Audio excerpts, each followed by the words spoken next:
South ఇండియాలోని అతి తక్కువ ధరలకి రత్నాలనందించే ఏకైక సంస్థ 6JVR.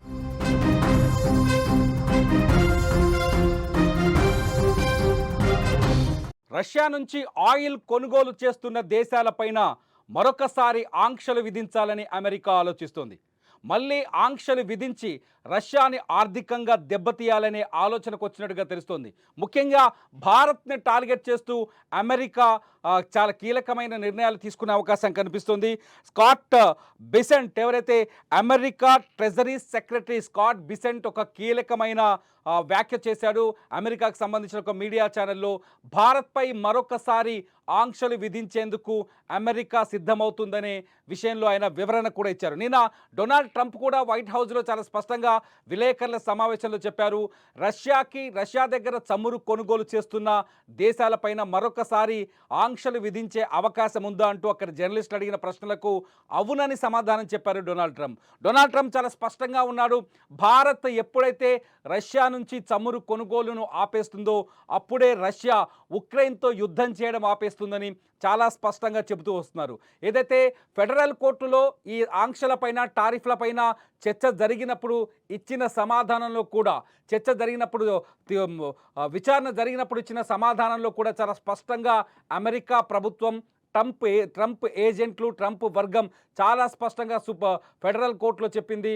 భారత్ ఎప్పుడైతే రష్యా నుంచి చమురు కొనుగోళ్లను నిలుపుదల చేస్తుందో అప్పుడే రష్యా ఉక్రెయిన్ పైన దాడులు చేయటాన్ని ఆపేస్తుంది. రష్యా యుద్ధ యంత్రానికి న్యూఢిల్లీయే ఇంధనం అంటూ చాలా కీలకమైన వ్యాఖ్యలు చేసింది అమెరికా ప్రభుత్వం. నిన్న స్కాట్ బెసెంట్ చేసిన వ్యాఖ్యల్లో కూడా చాలా స్పష్టంగా ఉంది. రష్యా యుద్ధ యంత్రానికి ఆయిల్ అందిస్తుందంతా అంటే ఎకనామికల్గా ఫైనాన్షియల్గా సపోర్ట్ చేస్తుంది భారత్ మాత్రమే అని చాలా స్పష్టంగా ప్రచారం చేసే ప్రయత్నంలో కూడా ఉంది ఇప్పుడు అమెరికా. ఒక అమెరికానే కాదు, యూరోపియన్ యూనియన్ కూడా ఉక్రెయిన్ వైపు నిలబడడం కోసం, రష్యా పైన ఆంక్షలు తీసుకురావడం కోసం, భారత్ పైన ఏదైతే రష్యా దగ్గర ఆయిల్ కొనుగోలు చేస్తున్న భారత్ వంటి దేశాలపైన ఆంక్షలు విధించాలని సిద్ధమవుతున్నట్టుగా తెలుస్తోంది. మొత్తంగా ప్రపంచంలో రష్యాని ఏకాకిగా మార్చినప్పుడే రష్యా ఉక్రెయిన్ పైన దాడుల్ని ఆపేస్తుంది. యుద్ధం విషయంలో రష్యా చర్చలకు వస్తుంది, సంధి కుదుర్చుకోవడానికి వస్తుందని అమెరికాతో పాటు యూరోపియన్ యూనియన్ కూడా ఆలోచిస్తున్నట్టుగా తెలుస్తోంది.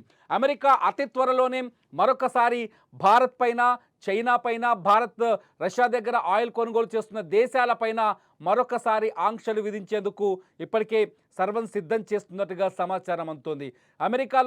అమెరికా ప్రభుత్వంలోని మంత్రులు కావచ్చు, కీలకమైన పొజిషన్లో ఉన్న వాళ్ళు కావచ్చు, వాళ్ళు చేస్తున్న కామెంట్స్ కానీ వాళ్ళు చేస్తున్న హెచ్చరికలు చూస్తుంటే భారత్ అమెరికా మధ్య మరింత గ్యాప్ పెరగబోతుంది. ఎట్టి పరిస్థితుల్లోనూ రష్యా దగ్గర భారత్ చమురు కొనుగోలు చేయకుండా చేయాలనే నిర్ణయానికి వచ్చినట్టుగా తెలుస్తుంది.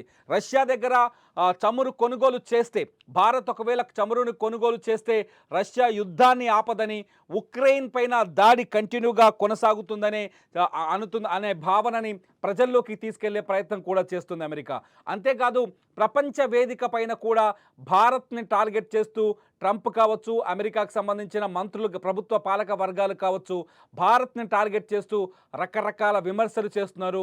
ముఖ్యంగా రష్యా, భారత్, చైనా ఏదైతే షాంఘాయ్ కోఆపరేటివ్ ఆర్గనైజేషన్ సమావేశంలో చైనాలో భారత ప్రధాని నరేంద్ర మోదీ, అట్లాగే వ్లాదిమిర్ పుతిన్ రష్యా అధ్యక్షులు, అట్లాగే జిన్పింగ్ ఏదైతే చైనా అధ్యక్షుడు, వీళ్ళు ముగ్గురు కలిసి కీలకమైన చర్చలు జరిపారో, వీళ్ళు ముగ్గురు కలిసి కనిపించారో, ముగ్గురు ధీరోదత్తంగా చాలా ధైర్యంగా ముందుకు నడుస్తూ కలిసి వచ్చిన ఒక వీడియో కావచ్చు, కొన్ని ఫోటోలు కావచ్చు, వెస్ట్రన్ మీడియాలో వణుకు పుట్టిస్తోంది. వెస్ట్రన్ మీడియాలో అనేక కథనాలకు కారణమైంది.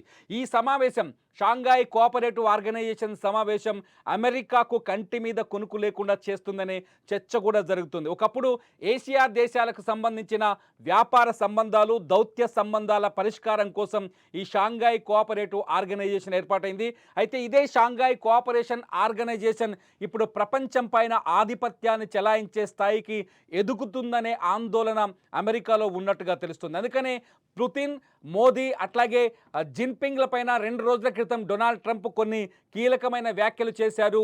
భారత్ రష్యాల్ని చైనాకు వదిలేసుకున్నామని ఆయన ఆందోళన వ్యక్తం చేస్తూనే, మోదీని పుతిన్ని చైనాకి వదిలేసుకున్నామని ఆందోళన వ్యక్తం చేస్తూనే, ఆ ఆందోళన మధ్యలోనే మళ్ళీ భారత్ పైన, అంటే రష్యా దగ్గర చమురు కొనుగోలు చేస్తున్న దేశాలపైన ఆంక్షలు విధించాలనే నిర్ణయానికి వచ్చినట్టుగా తెలుస్తోంది. అమెరికా ఒక రకంగా చెప్పాలంటే 2 రకాల భయాందోళనలో ఉన్నట్టుగా తెలుస్తోంది. ఒకటి, ఏదైతే మోదీ పుతిన్ కలయికని అమెరికా తట్టుకోలేకపోవడం, అట్లాగే రష్యాకి భారత్ మద్దతిస్తుందనే ఊహలో ఉండటం. ఈ 2 విషయాల్లో అమెరికా తీవ్రమైన ఆందోళనలో ఉన్నట్టుగా తెలుస్తోంది. ముఖ్యంగా డొనాల్డ్ ట్రంప్ ఏదైతే ప్రపంచ దేశాలకు పెద్దన్న స్థానంలో కూర్చుందో అమెరికా, ఆ స్థానాన్ని అమెరికా కోల్పోతుందనే టెన్షన్ డొనాల్డ్ ట్రంప్లో ఎక్కువగా కనిపిస్తున్నట్టుగా ప్రపంచ మీడియా చర్చిస్తుంది. డొనాల్డ్ ట్రంప్ చాలా స్పష్టంగా భారత్ని సెంట్రిక్గా చేసుకొని, ఇండియాని మోదీని సెంట్రిక్గా చేసుకొని ఆయన విమర్శలు చేస్తున్నారు. ఒకవైపు మోదీ నా స్నేహితులని చెబుతూనే, మరోవైపు మోదీని వ్యతిరేకించే విధంగా, మోదీని ఇబ్బంది పెట్టే విధంగా, మోదీని బదనాం చేసే విధంగా నిర్ణయాలు ప్రకటిస్తూ వస్తున్నారు. ఇప్పటికే పాకిస్తాన్ భారత్ మధ్య యుద్ధం విషయంలో ఇప్పటికీ తానే నేను యుద్ధాన్ని ఆపానంటూ మోదీ మోదీ ఒక పరపతిని తగ్గించే విధంగా వరుసగా వ్యాఖ్యలు చేసుకుంటూ వచ్చిన డొనాల్డ్ ట్రంప్ ఇప్పుడు రష్యా పుతిన్ని, పుతిన్ని రష్యా అధ్యక్షుడు పుతిన్కి మోదీకి మధ్య గ్యాప్ను పెంచే విధంగా, భారత్ రష్యా సంబంధాలు తెగిపోయే విధంగా నిర్ణయాలు తీసుకోబోతున్నాడు డొనాల్డ్ ట్రంప్. ఇప్పటికే 3 దఫాలుగా, అంటే మొదట 25% టారిఫ్లు విధించిన అమెరికా భారత్ పైన, ఆ తర్వాత రష్యా నుంచి ఆయిల్ కొనుగోలు చేస్తున్నారని, చమురు కొనుగోలు చేస్తున్నారని రెండో దఫా మరొక 25% టారిఫ్లు విధించిన అమెరికా, మళ్ళీ రెండో దఫా, ఇది 3వ దఫా అవుతుంది భారత్కి, అమెరికా మరొక దఫా కూడా భారత్ పైన టారిఫ్లు, ఆంక్షలు కూడా విధించే అవకాశం కనిపిస్తుంది. ఈసారి ఆంక్షలు కూడా చాలా కఠినంగా ఉంటాయని తెలుస్తోంది. ఎలాగైతే రష్యా దగ్గర చమురు కొనుగోలు చేస్తున్న దేశాలపైన టారిఫ్లు వేస్తుందో, అదేవిధంగా భారత్తో వ్యాపారం చేసే దేశాలపైన కూడా ఆంక్షలు విధిస్తుందనే చర్చ కూడా అంతర్జాతీయ మీడియాలో కొనసాగుతుంది. ఎవరైతే భారత్ దగ్గర ఎగుమతులు దిగుమతుల విషయం కావచ్చు, దౌత్యపరంగా భారత్కి అనుబంధంగా ఉన్న దేశాలపైన కూడా అమెరికా ఈసారి టారిఫ్లు, ఆంక్షలు, సాంక్షన్స్ విధించే అవకాశం ఉన్నట్టుగా ప్రపంచ మీడియా చర్చిస్తోంది. మొత్తానికి డొనాల్డ్ ట్రంప్ భారత్ని కంట్రోల్ చేసేందుకు విపరీతంగా ప్రయత్నం చేస్తున్నాడని చెప్పాలి. అత్యంత ప్రజాదరణ కలిగిన నాయకుడిగా ప్రపంచంలో దూసుకుపోతున్న భారత ప్రధాని నరేంద్ర మోదీని కంట్రోల్ చేయాలని, కంట్రోల్లోకి తెచ్చుకోవాలని ట్రంప్ తీవ్రంగా ప్రయత్నిస్తున్నట్టుగా తెలుస్తుంది. అమెరికా గుండెల్లో గుబులు రేపుతోంది వాణిజ్య యుద్ధంతో భారత్. ఇప్పటికే అమెరికాకు ఎగుమతవుతున్న వస్తువుల విషయంలో, అమెరికా వేస్తున్న ట్యాంక్సులతో అమెరికాలో ఉన్న ఎన్ఆర్ఐలు తీవ్రమైన ఇబ్బందులు పడుతున్నారు. ఈ పరిణామాల నేపథ్యంలో భారత్ అమెరికాకు ప్రత్యామ్నాయంగా ఏ దేశాలతో వ్యాపారాలు కొనసాగించవచ్చు, ఏ దేశాలతో వ్యాపార సంబంధాలు పెంచుకోవచ్చు అనే కోణంలో ఒక ఆలోచన చేస్తోంది. దాదాపు 40 దేశాలతో సరికొత్త వ్యాపార సంబంధాన్ని పెంచుకునేందుకు భారత్ ప్రయత్నాలు చేస్తుందనే వార్తలు అమెరికాకు కంటి మీద కునుకు లేకుండా చేస్తుందనే చర్చ కూడా జరుగుతుంది. ఇటు బ్రిక్స్ దేశాల మధ్య కూడా మరింత సాన్నిహిత్యం పెరిగితే అది అమెరికాకు సమస్య అవుతుందని ట్రంప్ ఆలోచిస్తున్నట్టుగా తెలుస్తుంది. ఇటు బ్రిక్స్ దేశాలపైన కూడా సాంక్షన్స్ విధించే ఆలోచనలు ఉన్నట్టుగా తెలుస్తుంది. ఏదేమైనా ఉక్రెయిన్ని కాపాడుతామనే ఉద్దేశంతో, ఉక్రెయిన్తో రష్యా యుద్ధం చేయొద్దనే వంకతో, ఉక్రెయిన్ని కాపాడుతున్నామనే వంకతో అమెరికా భారత్ పైన పెత్తనానికి, ఆధిపత్యానికి ప్రయత్నిస్తుందని మాత్రం చాలా స్పష్టంగా అర్థమవుతుంది. ఉక్రెయిన్లో హింసకు కారణం భారత్ అని చెప్పే ప్రయత్నం చేస్తుంది. ఇప్పటికే అమెరికా భారత్ పైన కావచ్చు, ఇతర దేశాలపైన కావచ్చు విధించిన టారిఫ్ల పైన ఫెడరల్ కోర్టు మోడీకి లెంపకాయలేసింది, ఇంకా చెప్పాలంటే మొట్టికాయలేసింది. 1977 అంతర్జాతీయ ఎమర్జెన్సీ ఎకనామిక్స్ పవర్స్ యాక్ట్ కింద అమెరికాకు కానీ ట్రంప్కున్న ప్రత్యేక అధికారాల్ని అధిక టారిఫ్లు విధించేందుకు ఉపయోగించరాదు అంటూ ఫెడరల్ కోర్టు ఒక తీర్పు ఇచ్చింది. అయితే ఫెడరల్ కోర్టు తీర్పు పైన అమెరికా ప్రభుత్వం సుప్రీంకోర్టుకు వెళ్ళింది. సుప్రీంకోర్టులో ఈ విచారణ జరుగుతోంది. అయితే ఒకవేళ సుప్రీంకోర్టులో ప్రభుత్వం ఓడిపోతే ఖచ్చితంగా ట్రంప్కు గట్టి ఎదురుదెబ్బ తగులుతుందని చెప్పాలి. ఎందుకంటే అమెరికా విధిస్తున్న టారిఫ్ల వల్ల ఆర్థికంగా నష్టపోయేది అమెరికన్లే అంటూ ఫెడరల్ ప్రభుత్వంలో ఉన్న వాళ్ళు కావచ్చు, ట్రంప్ వ్యతిరేకులు కావచ్చు చాలా బలంగా వాదిస్తున్నారు. ముఖ్యంగా ట్రంప్ వ్యతిరేక రాజకీయంగా అమెరికాలో ఉన్న జర్నలిస్టులు కావచ్చు, పొలిటికల్ అనలిస్టులు కావచ్చు ట్రంప్ తీరుని తీవ్రంగా తప్పుపడుతున్నారు. ట్రంప్ తీసుకునే నిర్ణయాల వల్ల ప్రత్యర్థి దేశాలు బలపడుతున్నాయి. ప్రత్యర్థి దేశాల మధ్య అనుబంధం కానీ, స్నేహబంధాలు కానీ మరింత బలపడుతున్నాయనే చర్చ చేస్తున్నాయి. ఎందుకంటే మొన్న జరిగిన చైనాలోని తియాన్జిలో జరిగిన ఎస్సీఓ అంటే షాంఘాయ్ కోఆపరేటివ్ ఆర్గనైజేషన్ సమావేశంలో పుతిన్, మోదీ అట్లాగే జెలెన్స్కీ కలుసుకోవడం అనేది అమెరికాకు అతిపెద్ద మైనస్ అంటూ కొందరు అమెరికాకి సంబంధించిన రాజకీయ పరిశోధకులు కావచ్చు, అమెరికాకు సంబంధించిన రాజకీయ విశ్లేషకులు కావచ్చు, ట్రంప్ని వార్న్ చేశారు, హెచ్చరికలు జారీ చేశారు. ఎందుకంటే ఏషియా నుంచి అతి పెద్ద బలమైన కూటమిగా ఇది ఏర్పడే అవకాశం కనిపిస్తుంది.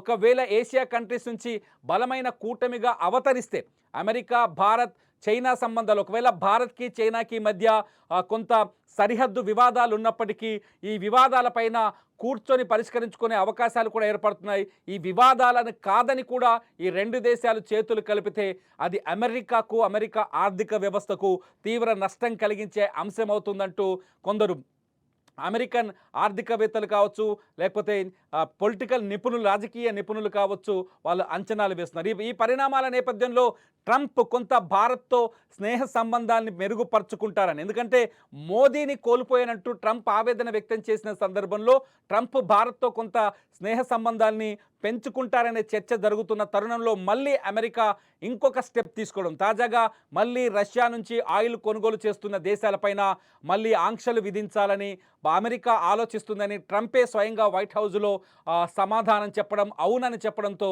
ఒక్కసారిగా ప్రపంచ రాజకీయం అంతా మారిపోయింది. ఇదిలా ఉంటే ఎప్పుడైతే రష్యా ఉక్రెయిన్పై వరుసగా దాడులు చేయడం, ఉక్రెయిన్లో ఉన్న ప్రభుత్వ బిల్డింగ్ పైన నిన్న రష్యా వైమానిక దాడితో పాటు డ్రోన్స్ దాడి చేసింది. దాడుల్లో ఉక్రెయిన్ తీవ్రంగా దెబ్బతినింది. ఉక్రెయిన్కి సంబంధించిన ప్రభుత్వ ఆస్తులు నిన్న కాంప్లెక్స్ ఒకటి మొత్తం ధ్వంసం అయిపోయింది. ఈ ధ్వంసం నేపథ్యంలో ఈ ధ్వంసాన్ని మొత్తం అడ్డం పెట్టుకొని అమెరికా మరి రష్యా కస్టమర్స్ పైన, అంటే రష్యా దగ్గర ఆయిల్ కొనుగోలు చేస్తున్న కస్టమర్స్ పైన మరిన్ని ఆంక్షలు తెచ్చే ప్రయత్నాలు చేస్తున్నట్టుగా తెలుస్తుంది. మొత్తానికి ఈ నిన్నటి దాడిని, పుతిన్ చేసిన నిన్నటి దాడిని అది భారత్కి అంటించే ప్రయత్నం చేయడం, పూర్తిగా భారత్కి అంటించే ప్రయత్నం చేయడం అనేది ఒక రకంగా కడుపు మంటగా తెలుస్తుంది. ఇది ట్రంప్ కడుపు మంట, అమెరికా కడుపు మంటగా తెలుస్తుంది. ఇది జెలెన్స్కీ కూడా చాలా స్పష్టంగా ఇంకొక ప్రకటన చేశారు. ఇటు నిజానికి జెలెన్స్కీ కూడా ఇప్పుడు భారత్కి వ్యతిరేక స్వరాన్ని వినిపిస్తున్నాడు. భారత్ రష్యా నుంచి ఆయిల్ కొనుగోలు చేయొద్దంటూ ప్రకటిస్తున్నాడు. భారత్ రష్యాతో వ్యాపార సంబంధాలు ప్రతి దేశం తెంచుకోవాలని చెప్తున్నారు.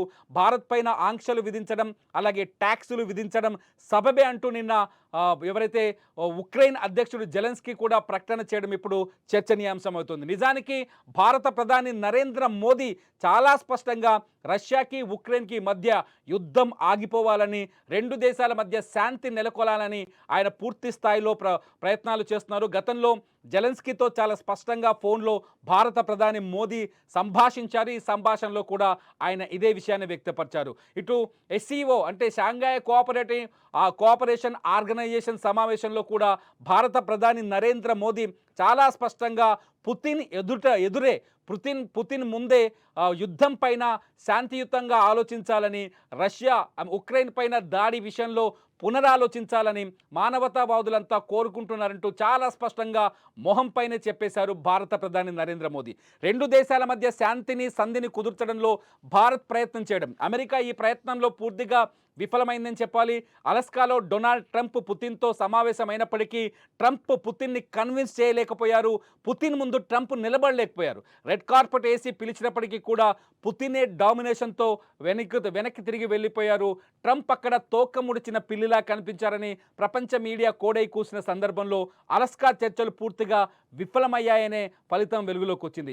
ఇటు జెలెన్స్కీ కూడా చాలా స్పష్టంగా ట్రంప్ ఏదైతే పుతిన్ ముందు అంగీకారం తెలిపారో ఆ డిమాండ్లకు ఒప్పుకోనని జెలెన్స్కీ కూడా ప్రకటించడంతో ట్రంప్కి ఈ శాంతి చర్చల్లో పాత్ర ముగిసిపోయిందనే చర్చ జరుగుతుంది. ఇటు భారత ప్రధాని నరేంద్ర మోదీ ఇటు రష్యా కావచ్చు, ఉక్రెయిన్తో కావచ్చు చర్చలు మొదలు పెట్టడంతో మోదీ ప్రయత్నం ఫలిస్తుందనే చర్చ కూడా ప్రపంచ మీడియా చేసింది. ఈ సందర్భంలో ఈ పరిణామాలన్నింటి నేపథ్యంలో భారత్ని ఇరికించే ప్రయత్నం చేయడం, భారత్ వల్లే రష్యా యుద్ధం చేస్తుందని ప్రపంచానికి చెప్పే ప్రయత్నం చేయడం, మళ్ళీ భారత్ వంటి దేశాలపైన ఆంక్షలు విధించడానికి అమెరికా సిద్ధం కావడంతో మొత్తానికి అమెరికా తన వైఫల్యాలను తన ఫెయిల్యూర్స్ని ప్రపంచం ముందు మరొక రూపంలో వ్యక్తపరుస్తున్నట్టుగా అర్థమవుతుంది. మొత్తానికి మోదీని చూసి అమెరికా భయపడుతుందనే చర్చ మాత్రం ప్రపంచ వేదిక పైన నడుస్తుంది. మీరేమనుకుంటున్నారు?